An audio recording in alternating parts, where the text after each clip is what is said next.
The basic concepts were worked out between myself and Noel. You know, Liam's always of the opinion that, you know, bands should always be on their album covers. You know, it should be a band shot, which I fucking hate that. I can't stand that. I don't see the point in having some weird fucking picture that explains the fucking, you know.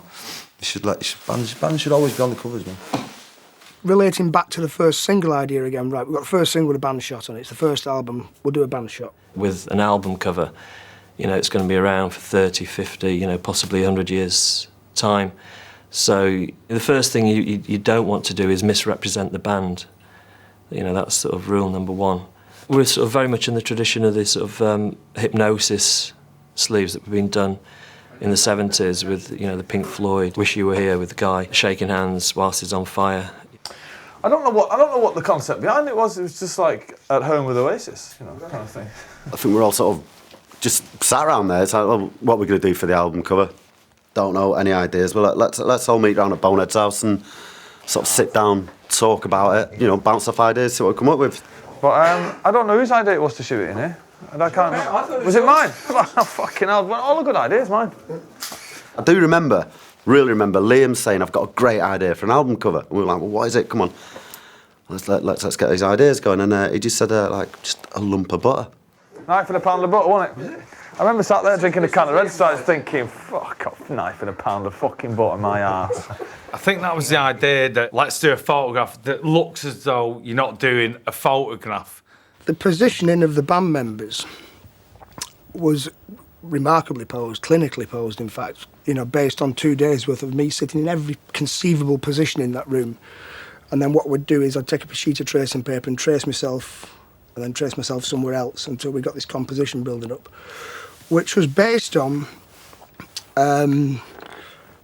sort of Renaissance paintings, basically, Italian and Belgian Renaissance paintings, whereby they're telling a story, and it looks completely coincidental, but you would have all these little inanimate and animate objects scattered around the place. I can remember seeing the room, and the biggest problem with Definitely Maybe was this expanse of stripped flooring.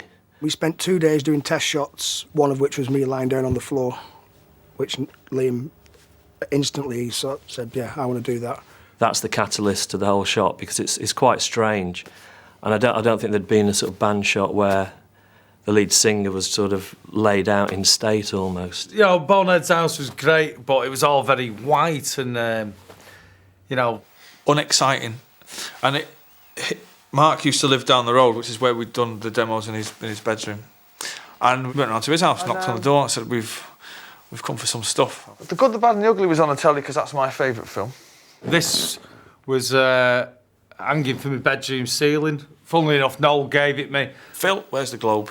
We had a spot on the living room wall which we used to call Heroes Corner. So, Bert Bacharach was up there with Herb Alpert.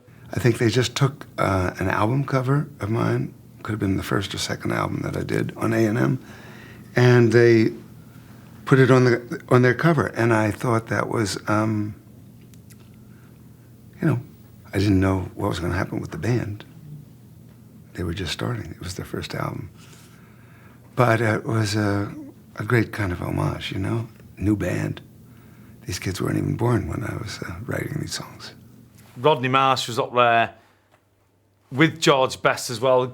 Give one Man United thing in, because George Best transcends Man United, really. But the thing that makes me laugh about it all is the glass of wine on the front is actually a glass of Ribena. Because we couldn't afford a bottle of wine. We went to the shop up the road, we got 2 cartons of Ribena, drank one and put them in a fucking glass. So it's basically the contents of his house in Bonehead's front room. The fusion between the record cover and the music, you know, after a while they do become inseparable, and you cannot think of one without, you know, thinking of the other. On the back cover is me holding the globe like that, and what it actually means is that I had the whole world in my hands. I think that's what we said that afternoon. After we shot it, of course, we said that was the meaning to that. And of course, I did go on to rule the world for a while. But the highlight of it for me is just the final result, you know, that I still get a buzz when I see that sleeve, both the front and the back cover as well. I just think fantastic.